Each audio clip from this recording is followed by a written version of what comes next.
imagerie. Quels sont les moyens diagnostiques? Tout d'abord, le scanner. Toujours, c'est presque la majorité des cas, c'est le premier examen à demander en urgence. Il est disponible 24 sur 24, 7 sur 7. Il permet de porter le diagnostic positif d'un AVC. Et la chose la plus importante, c'est que ce scanner-là permet de trancher entre un AVC ischémique versus un AVC, un accident vasculaire cérébral hémorragique. Donc, le scanner, c'est essentiellement ça. Bien sûr, il faut éliminer le diagnostic différentiel. Malgré une clinique qui pourrait être très suggestive d'un AVC, ça pourrait être autre chose qu'un AVC. Cet examen est souvent réalisé sans injection de produits de contraste. Donc, c'est un examen facile de quelques minutes sans injection de produits de contraste. Le deuxième examen est l'IRM. Alors, si cet examen est disponible, ça serait l'examen idéal. Pourquoi? Parce que c'est très précoce. On peut faire l'examen, donc le diagnostic d'un AVC précocement, inférieur à 6 heures. Il est très important pour une décision thérapeutique de thrombolyse ou thrombectomie. Donc, les premières heures, donc, vous avez une IRM qui est positive. Cette IRM permet d'étudier le parenchyme, mais également de faire un polygone de Willis. Les séquences sont les séquences habituelles, à savoir le T1, T2, flair, l'écho de gradient, bien sûr à la recherche d'hémorragie. La séquence flair pour une lésion ischémique, à peu près vers les 6 heures. Et puis, il y a les séquences fonctionnelles, entre guillemets fonctionnelles, mais essentiellement, s'il y a une séquence clé à faire. Si on me demande de faire une IRM et on me dit, vous avez 2-3 minutes uniquement pour faire cet examen, moi, je ferai une diffusion. C'est la séquence clé. C'est la séquence principale pour le diagnostic précoce d'un AVC. Est-ce que vous m'entendez? Oui, donc, C'est bon? Allez.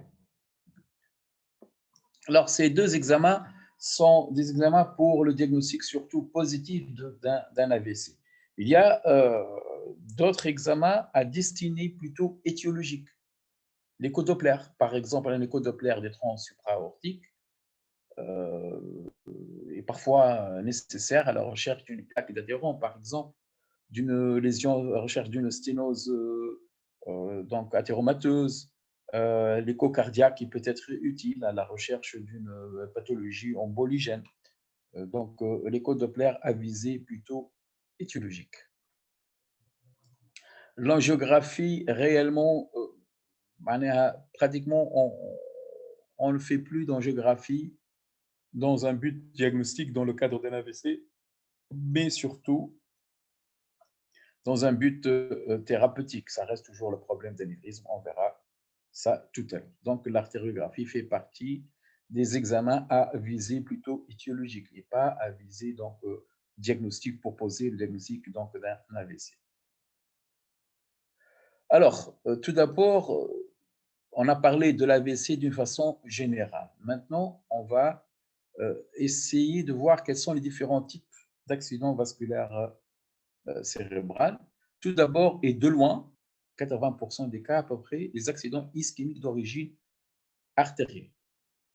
Les VOMA les plus importants. Alors, l'AIT, l'accident transitoire, qui sont des perturbations métaboliques et donc des signes cliniques qui sont réversibles, souvent inférieurs à 1 heure. Bon, je ne sais pas, qu'est-ce que docteur Dammar, est-ce que vous a donné cette définition? Donc, déficit neurologique réversible avant 1 heure, c'est ça?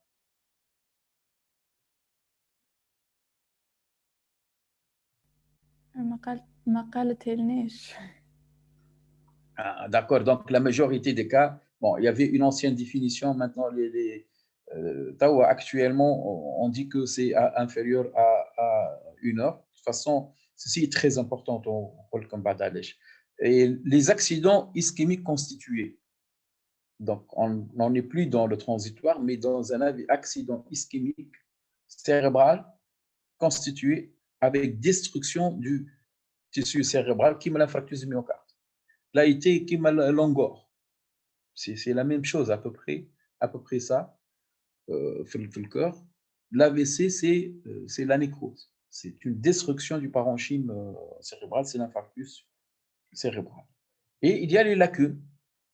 Les lacunes sont on verra ça, des lésions plus ou moins arrondies au niveau surtout des noyaux gris centraux. Bon. Donc, la première partie, c'est la partie la plus importante. On va en parler, les accidents ischémiques d'origine artérielle. La thrombose veineuse cérébrale, les hémorragies intraparenchymateuses, et puis l'hémorragie méningée. Et donc, les 4 grands chapitres qu'on va développer. Tout d'abord, le grand chapitre A, AVC ischémique d'origine artérielle. Donc, je ne vais pas développer trop la physiopathe, puisque c'est ma collègue, le docteur Damar, qui vous a enseigné ça. C'est un problème de sténose ou d'occlusion d'une artère. Donc, il y a un débit au-delà duquel il n'y a pas d'oxygénation du parenchyme. Donc, l'AVC qui va se constituer soit par occlusion artérielle emboligène ou par sténose, ou par un hypodébit, un infarctus du corps. Par exemple, l'état de choc, ça peut donner un AVC, surtout de type jonctionnel. Alors, sur le plan physiopathologique, je ne sais pas si on vous a parlé donc de ce schéma-là.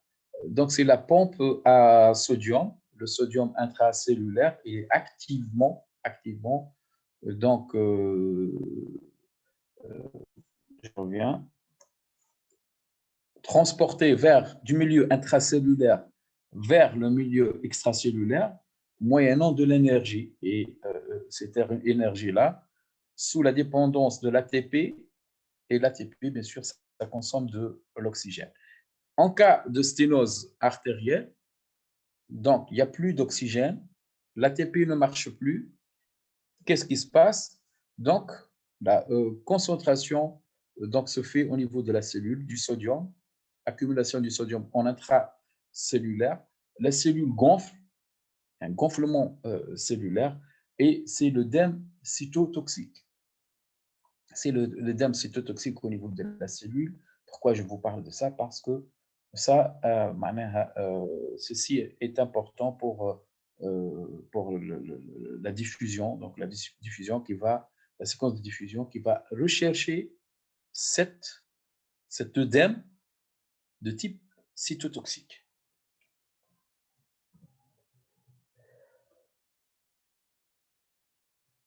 Alors, deux étiologies partagent vraiment 80% disons des AVC, l'athérosclérose et les cardiopathies emboligènes.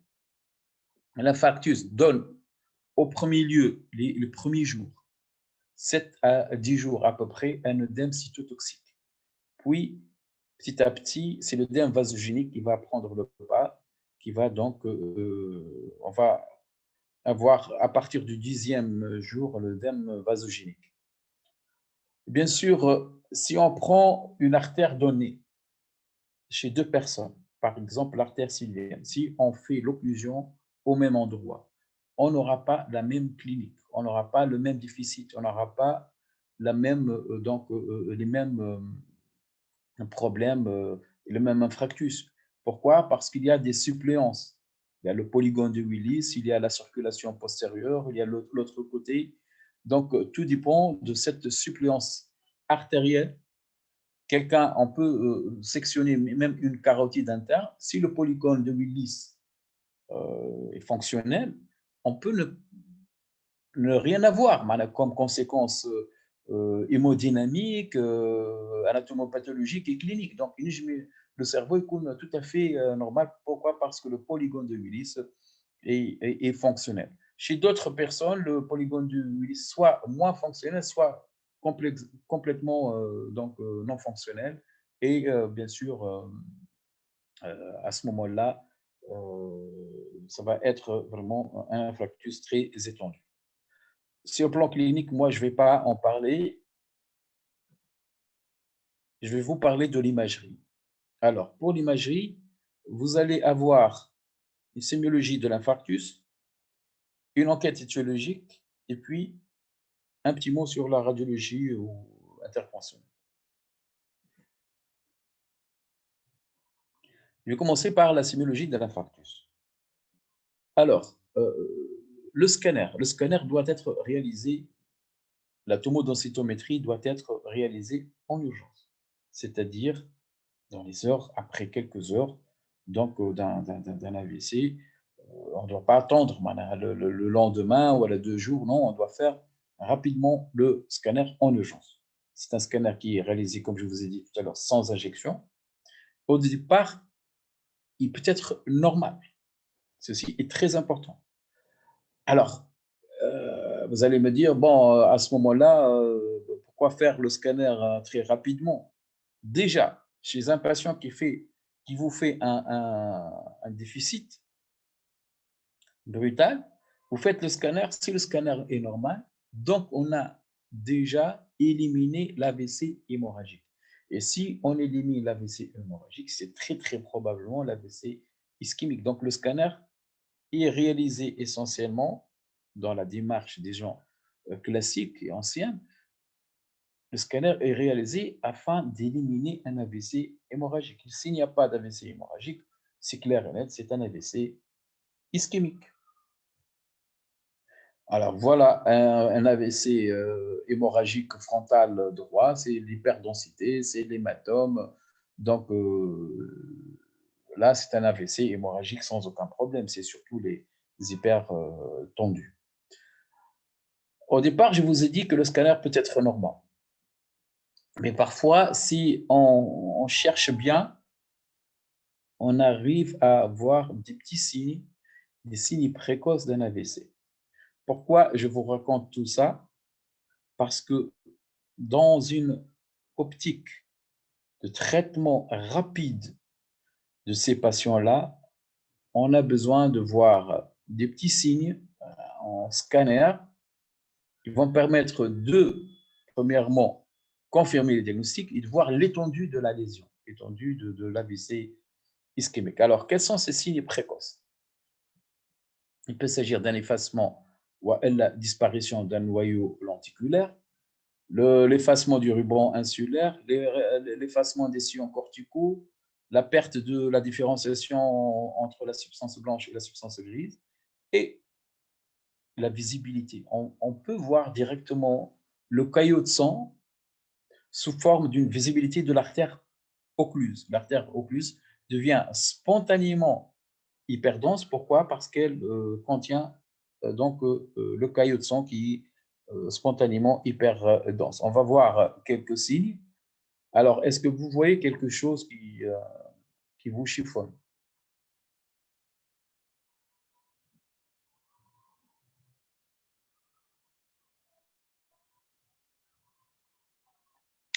Est-ce qu'il y a quelque chose qui vous paraît anormal? Un déficit, une hémiplégie gauche?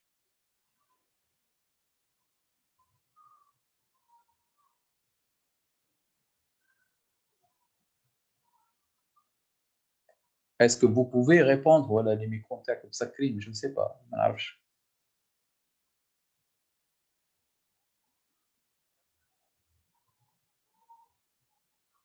Bon, je vais continuer moi-même. On Alors, a effacement oui, Choma? des sillons corticaux. Oui, oui. Là, si vous voyez, les sillons ne sont plus visibles. Alors là, ils sont visibles, les sillons. Là, ils sont plus visibles, oui. Qu'est-ce que vous voyez d'autre?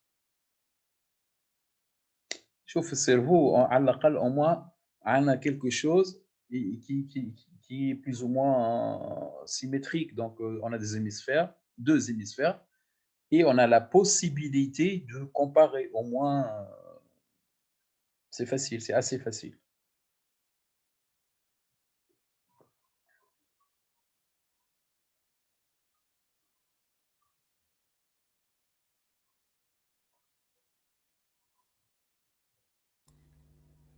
Femme a une hyperdensité à gauche. Hyperdensité à gauche. Alors, je vais vous dire. Aïe, aïe, aïe, aïe. Premièrement, cette hyperdensité. L'hyperdensité, elle est là. Ça, c'est l'artère. C'est l'artère sylvienne qui est thrombosée. Ça, c'est 3 heures ou 4 heures. Hein. C'est très rapide. On voit l'artère qui est thrombosée. C'est le caillot du sang qu'on voit. C'est la trop bonne artère, trop bonne visibilité de l'artère. En plus, vous avez parlé des sillons, oui. Ça, c'est le ruban insulaire qui n'est plus visible. Là, il est visible, le ruban insulaire. Et aussi bien la tête du noyau codé que le putamen, donc les noyaux gris centraux.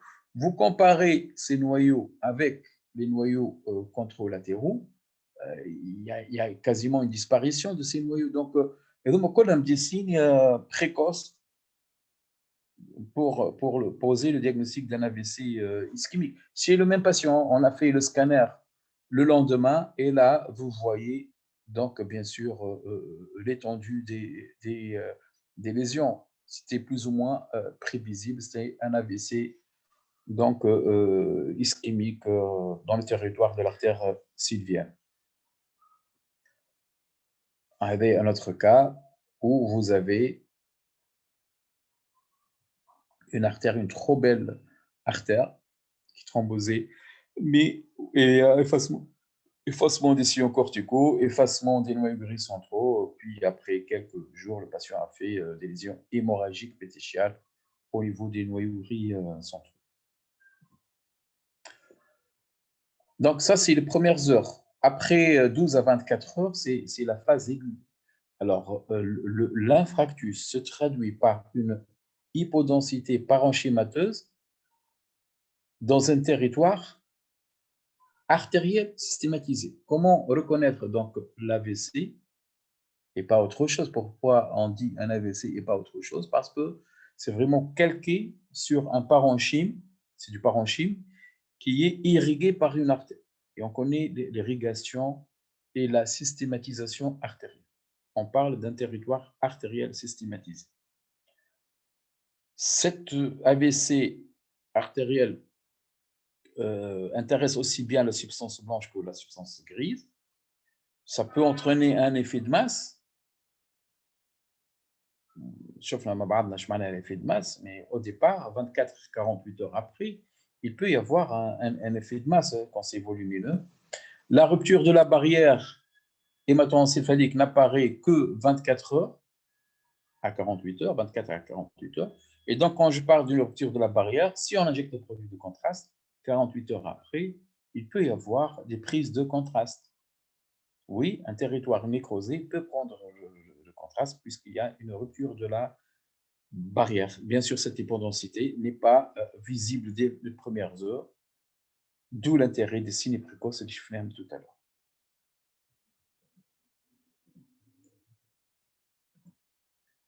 Là, c'est probablement le cas que je vous ai montré. C'est vraiment taillé au crayon, c'est bien dessiné, c'est bien dessiné. C'est une hypodensité dans un territoire artériel irrigué par l'artère sylvienne totale. Et vous voyez même l'effet de masse sur la corne frontale droite. Donc, hypodensité bien systématisée dans un territoire qui touche aussi bien le blanc que le gris, la substance blanche et la substance grise. Alors, l'IRM est beaucoup plus sensible pour la détection lésionnelle d'un AVC. Elle détecte la moindre modification du contenu en eau, donc de l'œdème, que je vous ai montré tout à l'heure. Pour les infarctus profonds, et surtout de la fosse postérieure, le scanner est, je ne dis pas qu'il est médiocre, mais ça manque réellement de sensibilité pour la détection des AVC.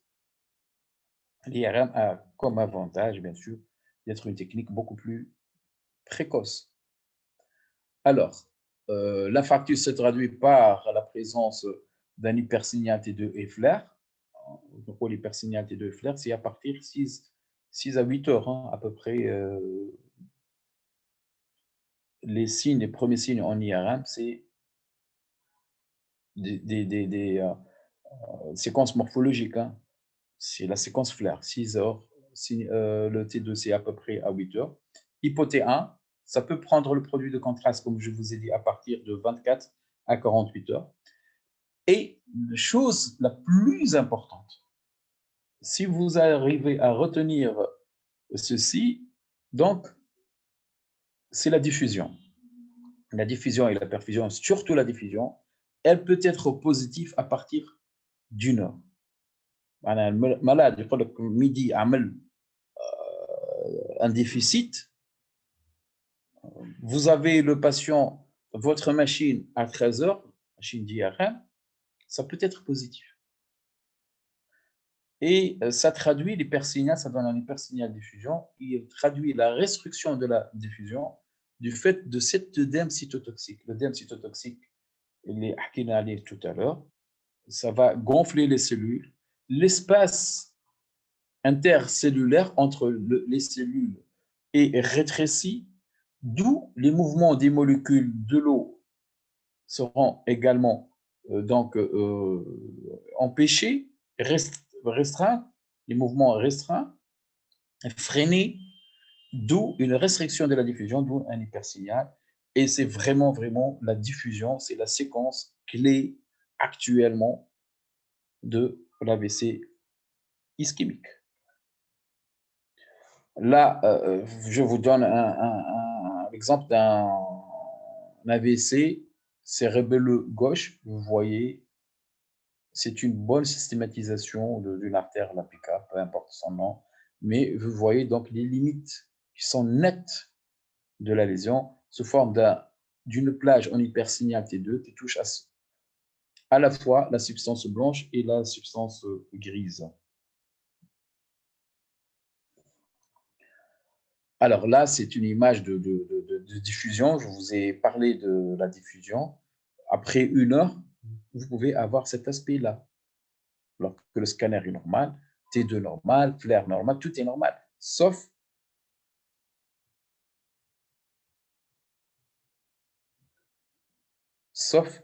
donc la diffusion qui est positive. Donc ça traduit la restriction, bien sûr, avec un ADC qui est bas.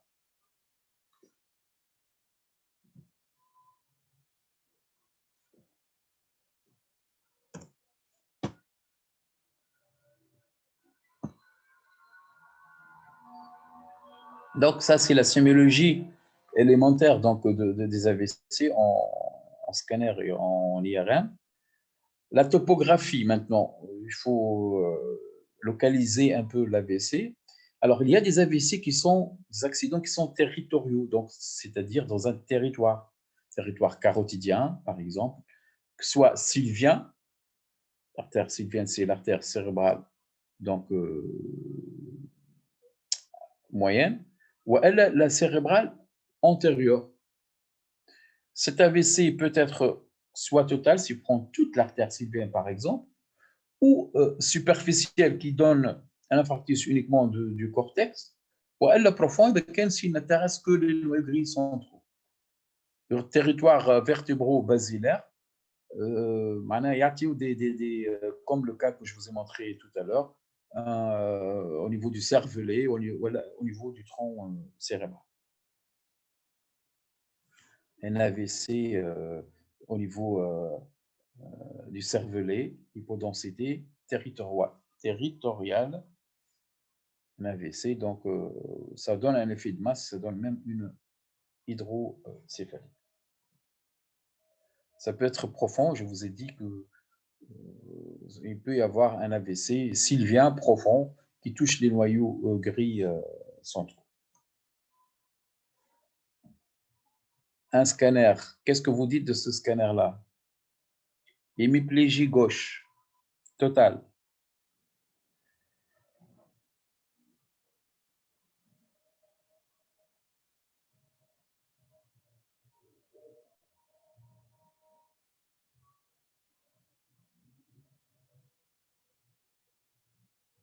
Allez-y, je vous entends.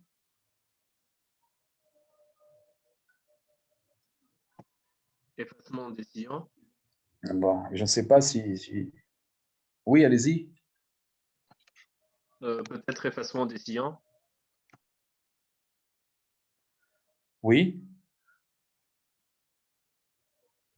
allez-y. Effacement des sillons. Il y a un effacement des sillons. De quel côté? Du côté gauche. Droite. Droit. Droit. Oui, allez-y, oui, oui. Alors, je vous dis que essayez de voir. C'est le côté droit ou le côté gauche? Droit. Droit. C'est le côté droit, bien sûr. Alors, si vous essayez de comparer ce côté-là par rapport au côté contralatéral, qu'est-ce que vous voyez? Premièrement, les sillons ici sont visibles. Là, ils sont Il y a un effacés. déplacement de la ligne médiane. Il y a un effet de masse, oui. La ligne médiane est déplacée parce qu'il y a un effet de masse. Il y a une différenciation entre le blanc et le gris. J'arrive plus à différencier le gris et le blanc. Donc, à peu près tout ça, c'est un territoire d'AVC ischémique qui est donc dans les territoires sylviens total. Hein. Allège total parce que ça touche aussi bien les noyaux gris centraux, donc fiel profond, fiel superficiel. On parle d'un AVC ischémique sylvien total. Alors, on va quitter les infarctus territoriaux pour parler des lacunes. Des lacunes, par définition, sont plus ou moins arrondies et ils ont une taille, elles ont une taille qui est inférieure à 1,5 cm de diamètre et traduisent des territoires des branches artérielles perforantes profondes, au niveau essentiellement des noyaux gris centraux, au niveau du tronc cérébral, le centre sémi-ovale, etc. Elles sont dues, sur le plan physiopathologique, à une lipohyalinose artériolaire, donc c'est à l'échelle, pas de gros vaisseaux qui donnent plutôt un infarctus territorial, mais c'est artériolaire, donc qui est souvent donc dû à une hypertension artérielle. Alors ça, c'est quelle séquence ça?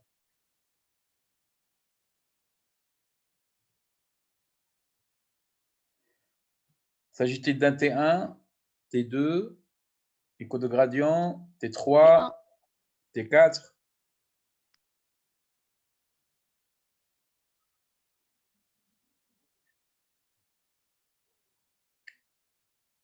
Alors, je vous ai demandé, si je vous demande quelle est la séquence, non? Quelle est la séquence à réaliser en premier lieu et de façon impérative dans un AVC? Je dis la séquence clé, la diffusion. Ça, c'est une diffusion et c'est très, très rapidement. Donc, on a eu un AVC au niveau du thalamus. C'est arrondi, profond, inférieur à 1,5 cm. C'est une lacune ischémique aiguë, au stade très, très précoce. Alors, il y a les lacunes, les infarctus territoriaux et les infarctus jonctionnels. Quand est-ce qu'on parle d'un infarctus jonctionnel? Quand il survient à la limite de deux territoires artériels. Par exemple, territoire de la cérébrale antérieure et le territoire de l'artère sylvienne. Entre les deux, le parenchyme est moins vascularisé. Peut-être instinctivement, on va dire, bon, ils sont plutôt irrigués par les deux systèmes, ils sont plus richement vascularisés, mais dans la réalité, non. Ce sont des zones jonctionnelles moins vascularisées que les autres donc, territoires. Et à l'occasion d'une hypotension, un état de choc, une insuffisance cardiaque très sévère, une hypoxémie prolongée, ces zones-là sont beaucoup plus aptes à subir un infarctus, donc sont des zones jonctionnelles كيما هنا بالضبط ما بين donc l'artère sylvienne et l'artère cérébrale postérieure, un AVC jonctionnel. Maintenant, on a fait notre diagnostic positif, diagnostic de territoire, au dépend de quelle artère, par exemple. Maintenant, on doit chercher l'étiologie. Et maintenant, je vais insister sur quelque chose. Donc, ma collègue et mon ami Mariam Damakha, professeur Damakha, vous a dit qu'il faut prendre au sérieux, vraiment au sérieux, un AVC transitoire. Pour quelle raison? Parce que cet AVC transitoire, qui m'a exactement comme l'ongor. C'est la même chose qu'un ongor. Un l'ongor qui est malade, il doit consulter en urgence. Le CG, le traitement, éventuellement une angiographie, éventuellement un stenting, etc., doit être réalisé. Pourquoi? Parce que c'est un signe d'alarme. Signe d'alerte et d'alarme. Alors, le malade a un accident transitoire, c'est vrai qu'il peut disparaître après une heure. Mais dans les 48 heures, 50% des patients refont un AVC constitué. Faites attention. Faites attention. Il faut démarrer en urgence le bilan de la pathologie ischémique et démarrer le traitement s'il y a un traitement à faire. Donc, pour moi, c'est très, très important. C'est un message. C'est un accident transitoire à prendre en considération et il faut vraiment le respecter. Il faut le respecter. Si on arrive à faire toujours une approche entre le cerveau et le corps, l'infarctus du myocarde, tout est mis en œuvre et en route pour faire le diagnostic et pour traiter. Logiquement, la même chose doit être réalisée au niveau du cerveau. Donc, quel que soit le caractère constitué ou la transitoire, j'insiste là-dessus, il faut répondre à ces deux questions. La lésion ou les lésions ischémiques sont-elles à point de départ cardiaque ou elles trouvent-elles leur origine à partir du vaisseau du cou? C'est 80-90% facilement. À peu près 50-60%, c'est les vaisseaux du cou, 20% à peu près origine cardiaque. Bien sûr, il y a d'autres étiologies, il n'y a pas que ces deux pathologies, mais si on arrive à cerner plus que 80% ou à 90% à peu près 80% des lésions ischémiques sont d'origine athéromateuse cervicale ou elle la cardiaque, c'est déjà quelque chose. Alors, on va explorer les artères à destinée cervico-céphalique. Comment ça? Par l'écho Doppler. C'est une technique vraiment très, très intéressante. Très intéressante parce qu'en quelques minutes, on peut voir l'artère, on peut chercher le thrombus, éventuellement la plaque, la qualité de la plaque, est-ce qu'il est ulcéré ou non ulcéré. On peut mesurer le flux. Est-ce qu'il y a un flux résistif ou le flux, la mesure du flux, موجودة كان في الدوبلر. Donc, un examen très, très intéressant. Donc, bien sûr, entre des mains, bien sûr, experts. L'angio IRM et l'angio scanner, bien sûr, ils peuvent être un complément très important de l'écho Doppler, surtout pour les malades qui vont être opérés. On commence par un écho Doppler. Si l'écho Doppler montre des sténoses de l'ordre de 70-80%, donc pour une éventuelle chirurgie ou la thrombectomie ou la dilatation transluminale, on complète par un angioscan ou un angio IRM. L'artériographie, comme je vous ai dit, c'est surtout à destinée thérapeutique. On ne fait pas aujourd'hui une angiographie carotidienne à la recherche d'une sténose ou d'une plaque athéromateuse, parce que déjà l'angiographie fait des risques. Le risque, c'est de faire envoyer de larguer des emboles qui peuvent accentuer donc l'AVC. Alors, des cas de un scanner avec un AVC récent ici, le thrombus au niveau de la carotide, on peut faire le formatage pour voir la sténose carotidienne. Et si c'est un cas de dissection, on voit sur un Doppler, vous voyez la qualité du Doppler. Donc, là, je n'aime pas vous enseigner, je ne suis pas là en train de vous enseigner quels sont les signes de l'athéromatose ou la dissection, ce n'est pas le propos, mais sachez que chez un malade ischémique, qui a présenté un AVC ischémique, obligatoirement, on doit faire un bilan étiologique à la recherche, surtout d'une lésion carotidienne ou vertébrale, des artères cervicales. En premier lieu, une lésion athéromateuse, mais ça peut être également une dissection carotidienne ou vertébrale. Alors, la radiologie interventionnelle, ça, je dois vous en parler depuis quelques années, 4 ou 5 ans, pas plus, peut-être un peu moins. Il y a les premiers travaux concernant la thrombectomie. Donc, la thrombectomie, que ce soit par pince mécanique, on enlève par une pince, soit par une aspiration, une thromboaspiration.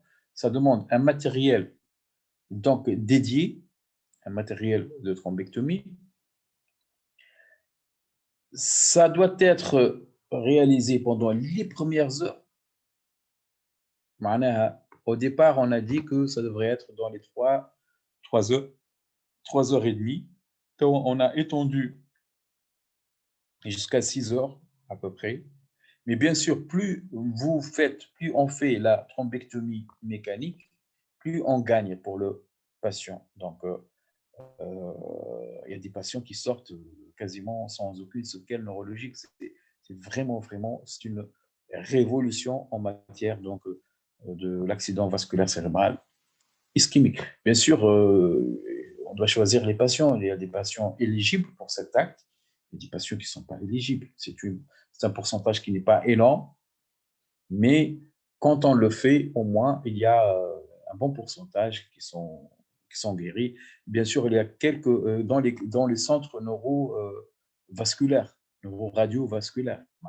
Ce n'est pas dans n'importe quel service de radiologie. Donc, par exemple, on fait Tunis, en Tunisie, un seul centre qui est l'Institut Neuro. Et d'ailleurs, on fait quelques cas pendant quelques cas. En France, ils sont des France, Allemagne, dans les pays européens. Il y a des unités de NRI, ce qu'on appelle les NRI, de neuroradiologie interventionnelle. Au moins, ils doivent faire au moins une cinquantaine par an pour être validés. Donc, ils font beaucoup de travail pour améliorer donc, le pronostic de ces patients. Donc, vous avez compris qu'il y a une évolution en matière de la place de l'imagerie. Ce n'est plus uniquement le diagnostic, mais c'est également le traitement de ces patients. Alors, pour résumer cette partie, il y a une démarche diagnostique classique. Ce qu'on fait malheureusement, nous, on continue à le faire. La démarche classique. La démarche classique. Reconnaître l'AVC. Il y a des signes cliniques, bien sûr. C'est quelque chose de très rapide, c'est brutal. L'installation très rapide. On fait un scanner pour dire si on a un AVC ischémique ou un hémorragique. Apprécier la gravité et le profil évolutif. Bien sûr, si vous avez le cas, toute une plage d'une artère sylvienne, un AVC sylvien total, c'est de mauvais pronostic, surtout fonctionnel et même vital. Surtout les lésions du tronc cérébral. Les AVC du tronc cérébral peuvent être parfois même des AVC létaux, hein. Et bien sûr, on doit déterminer l'étiologie. Donc, on fait un scanner ischémique hémorragique étendu de la lésion. La démarche moderne, normalement, en 2020, il faut diagnostiquer l'AVC pendant les premières heures. Vraiment, vraiment, on a besoin. Là, on vous a parlé de ces démarches.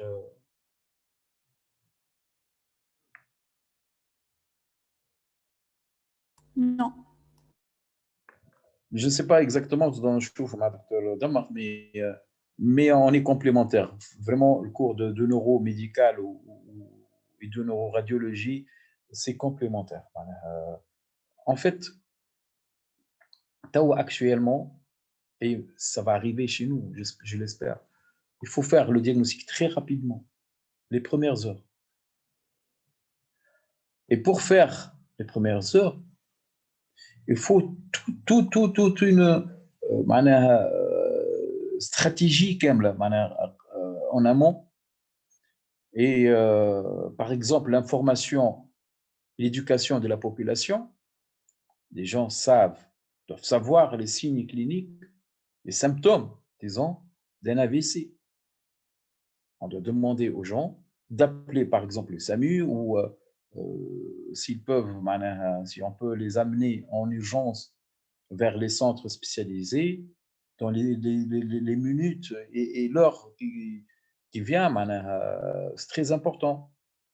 Les urgences doivent être bien adaptées, les services de radiologie qui sont prêts à prendre ces patients, les unités de neurovasculaire qui sont prêts également à intervenir. Donc, c'est toute une logistique pour pouvoir prendre en charge ces patients.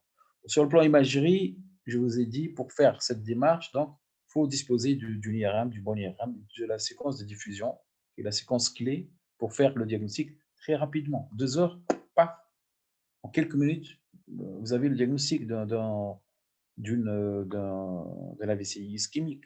Si on n'a pas d'IRM ou elle n'est pas disponible, les signes précoces sur le scanner, très important. Parce que c'est très important de faire le diagnostic. Le diagnostic après 24 heures, c'est l'hypodensité. Quel est l'intérêt? Aucun intérêt. Aucun.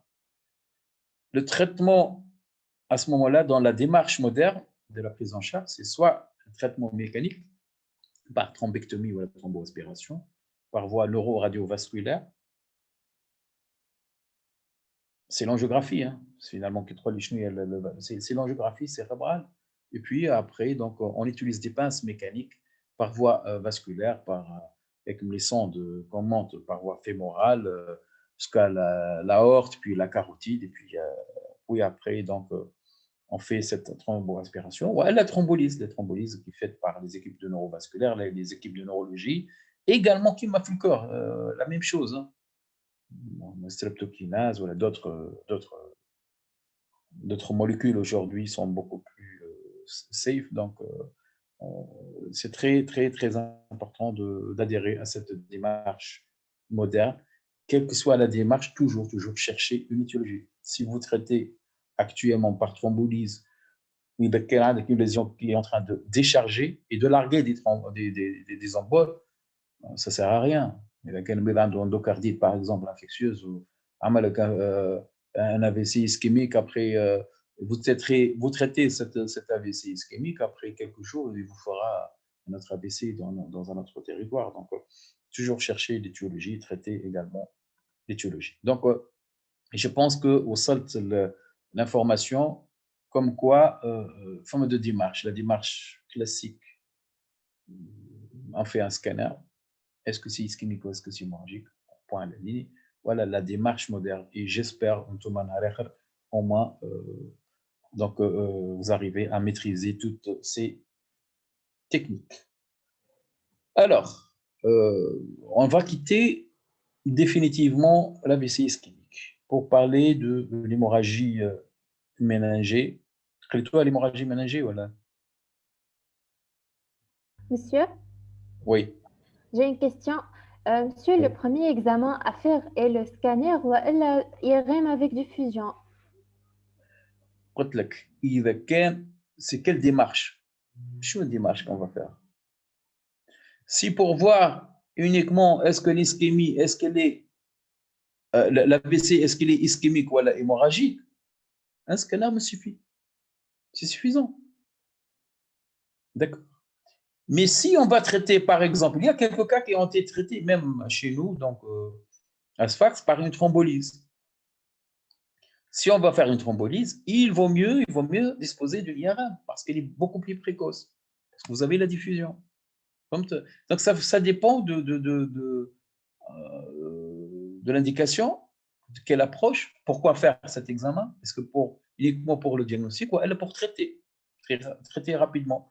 Également, une lésion, je suspecte une lésion du cervelet ou surtout du tronc cérébral, ce n'est pas la peine de faire le scanner. C'est une perte de temps. Il faut aller directement vers l'IRM. Parfois, on fait pendant la nuit, on fait le scanner pour éliminer l'hémorragie. Demain matin, à la limite, on peut faire l'IRM. Mais dans une démarche diagnostique purement classique, je dirais, est-ce que c'est ischémique ou hémorragique? Souvent, le scanner est suffisant. Je pense que j'ai répondu à votre question. Merci, monsieur. Alors, on va passer vers l'hémorragie méningée. Oui. Ah, Oui. ça me réconforte. C'est l'épanchement du sang au niveau des espaces sous-arachnoïdiens ou à la encéphalique, au niveau des citernes de la base. C'est une infection très, très grave. À peu près moins de 10%, heureusement, des AVC. Et bien sûr, je ne vais pas parler de la clinique. Je vais juste pour vous dire, le scanner, c'est lui qui fait le diagnostic d'hémorragie méningée. Auparavant, c'était l'APL. TAWA, en 2020, c'est le scanner. Le scanner qui va montrer une perte densité au niveau des sillons corticaux ou au niveau des citernes de la base. Quand on cherche le siège de prédilection de l'hémorragie méningée, on a une idée sur orientation de localisation et éventuellement de l'étiologie et le siège d'un éventuel anévrisme, par exemple. Il faut chercher parfois un hématome, un chimato, une hémorragie intraventriculaire. Là, alors, par ordre de fréquence, à peu près 80%, au moins, des hémorragies méningées non traumatiques. Je parle bien des hémorragies méningées non traumatiques. Il s'agit d'un anévrisme intracrânien, qui est une ectasie localisée de la paroi artérielle. Le siège de prédilection, c'est surtout le polygone de Willis et la bifurcation de l'artère sylvienne. Là, il y a l'hémorragie méningée. Ce sont des hyperdensités au niveau des sillons corticaux, mais également une hémorragie associée à une hémorragie, dans ce cas-là, ventriculaire. Alors, un anévrisme ayant saigné, il y a un risque de ressaignement, surtout les premiers jours, un risque de vasospasme, l'artère peut spasmer, l'artère portante, par réflexe, elle peut avoir des sténoses d'origine spastique, ce qu'on appelle un vasospasme. Le diagnostic, actuellement, c'est surtout 96-97% des anévrismes sont visibles sur un angioscanner. Donc, a priori, on peut se suffire d'un angioscanner, bien sûr multibarrette, bien fait. Les quelques pourcents, comme peut-être ici une artériographie de contrôle. Pour le reste, angioscanner, 95-96% d'angioscanner est largement suffisant pour porter le diagnostic d'anévrisme. L'artériographie est faite après, éventuellement, comme premier temps d'une embolisation. On peut emboliser les anévrismes par voie donc neuro-radiovasculaire.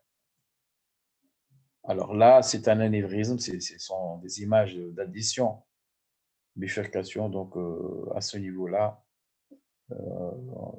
Donc vous voyez l'anévrisme, puis après l'embolisation, on a mis un clip et il n'y a plus d'anévrisme. Il y a une exclusion de l'anévrisme. Donc, le traitement de l'anévrisme peut être soit neurochirurgical, soit neuroradio-vasculaire. Donc, je pense que إذا نخلي في مخي أني عندي hémorragie méningée, je dois rechercher directement l'anévrisme. Donc, même quand je fais un scanner, si je trouve une hémorragie méningée, on doit faire un angioscan directement. Il ne faut pas perdre du temps. On fait dans la foulée un angioscanner, on injecte, on fait un angioscan à la recherche d'un anévrisme. Est-ce qu'il y a d'autres étiologies? Oui, il y en a d'autres, mais bon, pour vous, معناها بالنسبة لي أهم حاجة كيف تعرفوا il faut chercher un anévrisme. Ne pas passer à côté d'une hémorragie méningée. Parfois, les signes sont plus ou moins frustes. Parfois, il faut prêcher par. Il faut se dire probablement c'est une hémorragie méningée. Même si s'il n'y a rien, c'est beaucoup plus bénin que si vous passez à côté d'une hémorragie méningée. Donc, des céphalées brutales comme ça, mettez dans votre tête, dans vos têtes, que si possible, vous pensez à une hémorragie méningée. Et on demande un scanner. Si le scanner est positif, on fait l'angioscanner. Alors, j'ai oublié de vous dire également autre chose. Je ne sais pas si ça vous intéresse ou pas. Parfois, le scanner est négatif, surtout après le 5e jour. Les premiers jours, le scanner est presque toujours positif, le premier jour. À partir du 5e jour, à peu près 50% des hémorragies méningées ne sont plus visibles.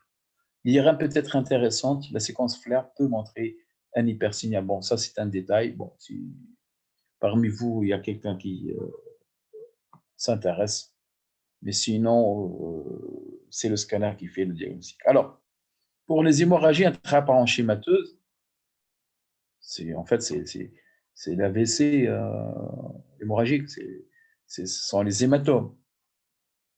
Alors, il y a différentes phases d'hématomes. À la phase aiguë, les premiers jours, c'est une hyperdensité spontanée. Comme je vous ai montré tout à l'heure l'image de l'hématome intraparenchymateux. Et puis, petit à petit, cette hyperdensité va diminuer pour devenir iso, voire hypo, avec une prise de contraste périphérique. Et à la phase tardive, c'est une cavité qui est détergée. C'est une cavité porencéphalique qui reste sans aucune prise de contraste. Pour le signal, je ne vais pas vous embêter avec ça. C'est vraiment premier jour, 3e jour, 5e jour, une semaine, T1, T2, échographie, ça ne sert à rien pour vous. Même nous, on est habitué à l'IRM et à chaque fois, on a des tableaux et on a pour chercher le signal, 7e jour, tu fais T2, l'écho de gradient, etc. Donc, ce n'est pas la peine de s'embourber l'esprit avec tout cette sémiologie. Alors, un hématome, un AVC hémorragique, c'est surtout l'hypertendu. Un AVC hémorragique, l'hématome, hyperdensité spontanée. Souvent, en IRM, retenez que sur la séquence T2, surtout l'écho de gradient, c'est un hyposignal massif. C'est un hyposignal, ça c'est la même personne, c'est le même patient avec un AVC hémorragique. Un AVC ischémique sylvien, je vous fais, mais avec une transformation hémorragique. Il y a des limites nettes d'un AVC sylvien avec une hyperdensité. C'est une transformation hémorragique de cet AVC. Donc, les AVC hémorragiques, c'est surtout l'hypertendu à partir de 50-55 ans. Quand l'hématome est profond, on fait le scanner sans éjection, on sait que c'est l'hématome de l'hypertendu. Dans les autres cas, il faut faire attention. Une malformation artério-veineuse, je me connais un cavernum, d'autres étiologies qu'il faudra rechercher sur le plan imagerie par un angioscanner ou par une IRM. Donc, mais à partir de 55 ans, hypertendu, hématome profond, on sait que c'est hypertendu. Voilà, c'est l'hématome de l'hypertendu. Alors, qu'est-ce qu'il me reste? Il me reste le dernier chapitre. Le dernier chapitre. Je pense que le docteur Damak vous a parlé de la thrombose veineuse, de la thrombophlébite cérébrale, qui est un diagnostic qui n'est pas aussi rare que ça. On le voit.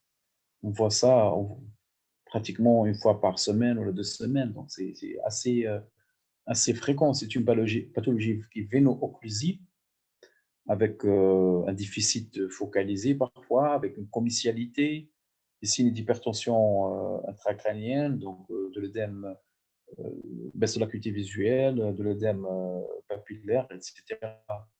Alors, le scanner, qu'est-ce qu'il va montrer? L'infarctus artériel, l'infarctus artériel, il est bien systématisé, il est périphérique et il prend le blanc et le gris. Il touche les deux.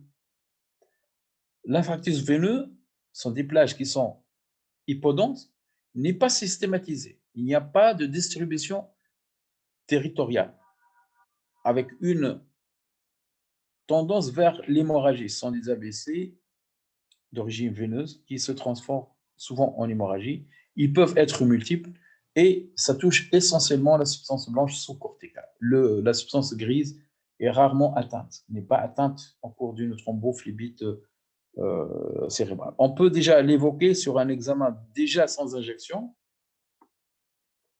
sous forme d'une hyperdensité d'un sinus. Le sinus, qui m'a l'artère maintenant un sinus veineux peut être spontanément hyperdense et après injection de produits de contraste, ça s'inverse.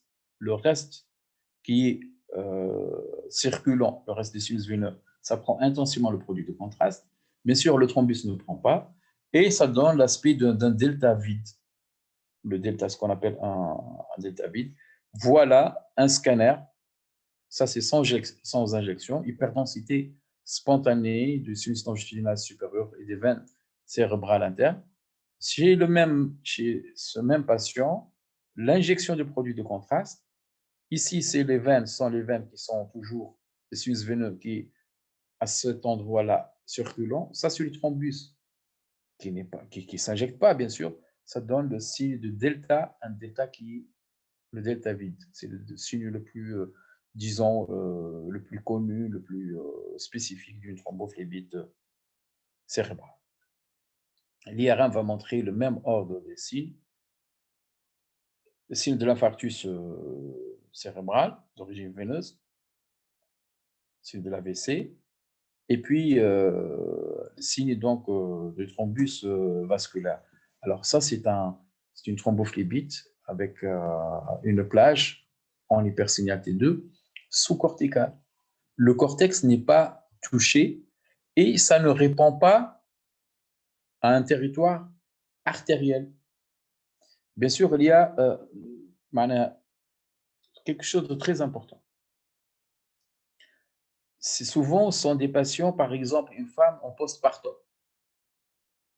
Post-abortum, quelqu'un qui fait une automastéoïdite sévère avec des signes neurologiques. Là, on s'attend à voir la thrombophlébite cérébrale. La femme a des situations qui doivent faire réfléchir à la thrombophlébite cérébrale avant l'imagerie même.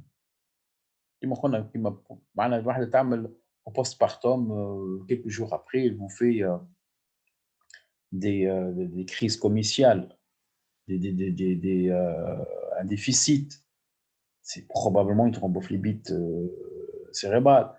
Quelqu'un qui a une sinusite frontale, une sinusite sphénoïdale, une automastoïdite qui traîne, qui fébrile, qui vous fait des signes neurologiques, pensez à une thrombophlébite cérébrale d'origine septique. Donc, il faut y penser. C'est un diagnostic qui est assez déroutant, d'ailleurs qui marque l'embolie pulmonaire. Parfois, on n'y pense pas trop, mais c'est souvent l'embolie pulmonaire, la thrombose veineuse profonde, il faut y penser.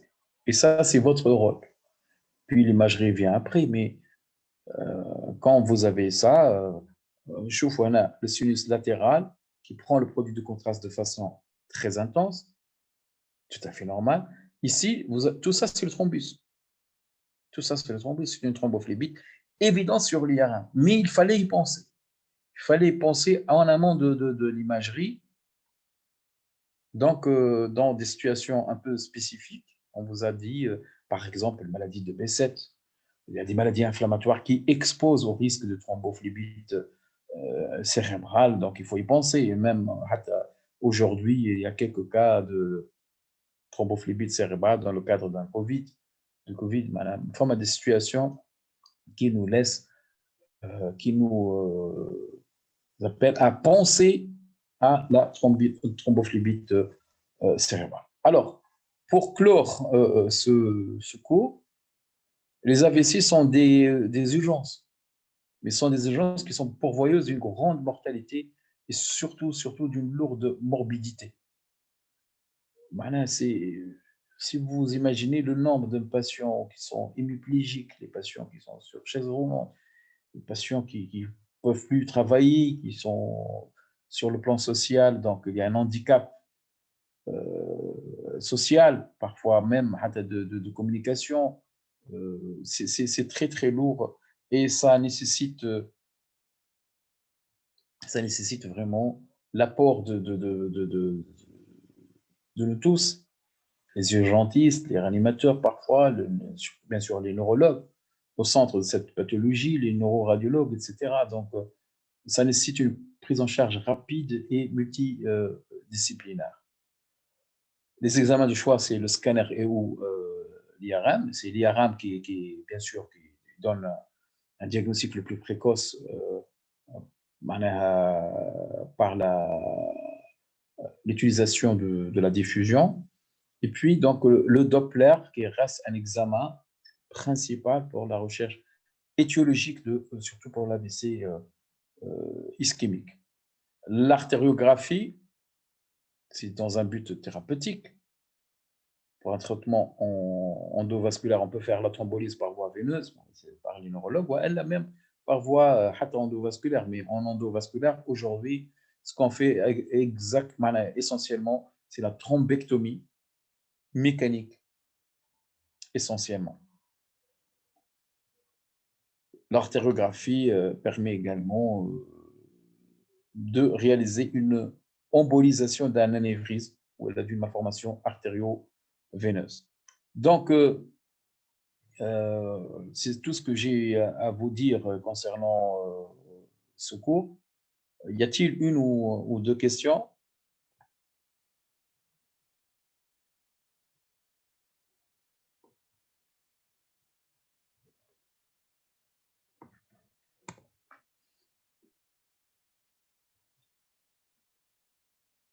Monsieur, Oui, monsieur, s'il vous plaît, là, je me tarde à la diffusion. Je n'ai pas vraiment compris le principe. mais je n'ai pas bien compris votre question. L'IRM par diffusion, est-ce que vous pouvez la répéter, s'il vous plaît? Qu'est-ce que je répète? Je répète. Le principe. Le principe, c'est une technique qui étudie la diffusion, les mouvements des molécules d'eau. Le T2 et la séquence FLAIR étudient donc la teneur en eau, la quantité plus ou moins. Ça témoigne, le T1 et le FLAIR, le T2 et la séquence FLAIR, c'est la teneur en eau. La séquence de diffusion, c'est une séquence qui va étudier les micro-mouvements des molécules d'eau à l'échelle microscopique. En cas d'un AVC ischémique, je vous ai dit en cas d'une occlusion d'une artère, après quelques minutes, vous avez une défaillance de l'ATP. L'oxygène n'arrive plus, l'ATP ne marche plus, et donc vous aurez cette pompe à sodium, ce qu'on appelle une pompe à sodium. Le sodium qui normalement, à travers cette pompe,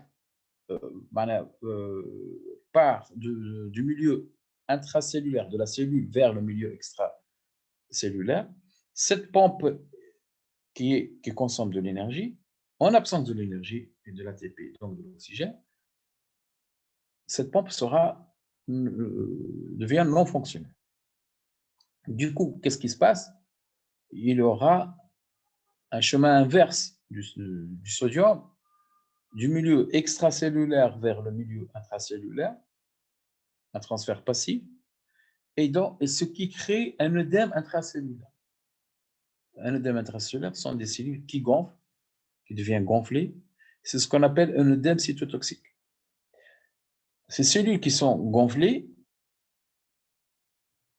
le milieu extracellulaire sera bien sûr diminué, le milieu entre les cellules, puisque les cellules sont gonflées, et donc les molécules d'eau qui cheminent au niveau de l'espace extracellulaire seront également diminuées. C'est ce qu'on appelle une restriction de la diffusion.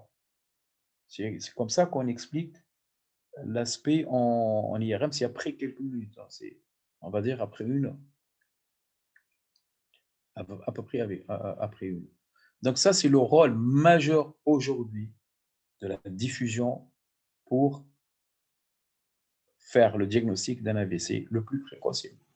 Une heure, après une heure, dans la majorité des cas, l'AVC est visible sur l'image. Merci, monsieur. Fabal, y a-t-il autre question? Monsieur, j'ai une question. Par rapport à la démarche diagnostique, احنا شفنا la démarche classique et la démarche moderne. Mais réellement معناتها فما واحدة صحيحة ولا غلطة وإلا كل واحد كيفاش يمشي معناتها. شنو هي la démarche اللي لازمنا نستعملوها احنا؟ بربي انا مش نسالك انا سؤال. توا انت عندك في l'hôpital نتاعنا par exemple. Supposons qu'on n'a pas de thrombolyse. Bon, je sais que l'équipe de neuro est en train de faire la thrombolyse là où c'est possible. Quand c'est possible, ils vont en faire. Mais très dans un hôpital, il n'y a pas de thrombolyse. Et on ne fait pas la thrombectomie. Demander une IRM en urgence pour rechercher un AVC après 1 heure ou 2 heures, ça sert à quoi? L'histoire, c'est pas ça. Mais qu'est-ce que tu fais après? Tu fais un examen pour quelle raison? Là, l'imagerie n'est pas faite pour voir. On n'est pas des voyeuristes. Ce n'est pas pour voir l'AVC. En fait, c'est pour programmer une prise en charge. Si on n'est pas apte à réaliser une thrombectomie, et c'est le cas, la plupart de la majorité des hôpitaux, je vous ai dit qu'une seule équipe Fitoun Skem l'a fait l'Institut de Neuro. On a une seule équipe de neuro-radiovasculaire Fitoun. Mais les seuls qui peuvent faire la thrombectomie. Pour les autres,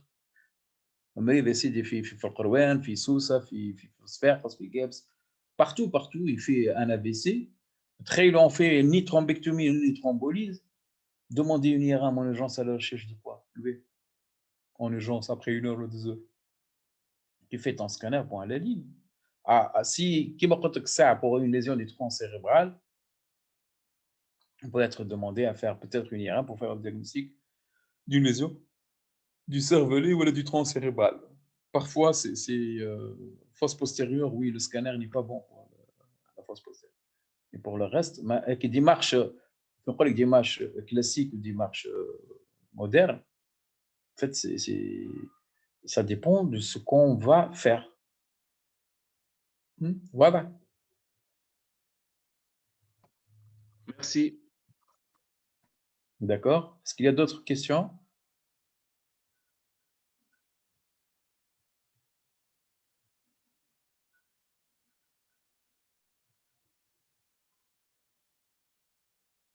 J'ai beaucoup insisté راهو وقت قريكم أنا الراديو ديما نحب نخليها لكم في contexte d'un contexte clinique et thérapeutique. Mais elle ne peut pas être isolée. On ne fait pas une IRM comme ça, juste pour voir. والله نحب نشوف هذا عمل لي AVC نحب نشوفوا l'AVC نتاعو. C'est pas ça. On fait une imagerie pour faire le diagnostic, oui, mais enfin, derrière, une attitude. Et nos examens doivent s'inscrire dans cette logique. Une logique clinique et une logique thérapeutique, c'est de kiff-kiff, de prise en charge, voilà, de laisser le patient avec un scanner ou une IRM, et je trouve toute l'artère sylvienne qui est thrombosée dans tout le territoire sylvien, on ne peut pas faire la thrombolyse. C'est interdit. C'est une contre-indication.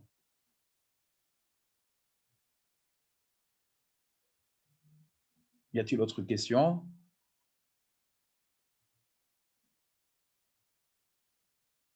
Merci bien, docteur. Fadlo, s'il y a d'autres questions, je suis prêt. Bon, je dois remercier Walid beaucoup. C'est vraiment grâce à vous que j'ai fait ce cours-là, parce que j'ai eu tout le mal du monde donc à vous connecter, à me connecter avec vous. Je vous remercie et bon, maintenant on va lever la séance. Walid, عندك انت côté technique توا. Avec plaisir, docteur. Allez-y. Merci. تفضل. صباح الخير.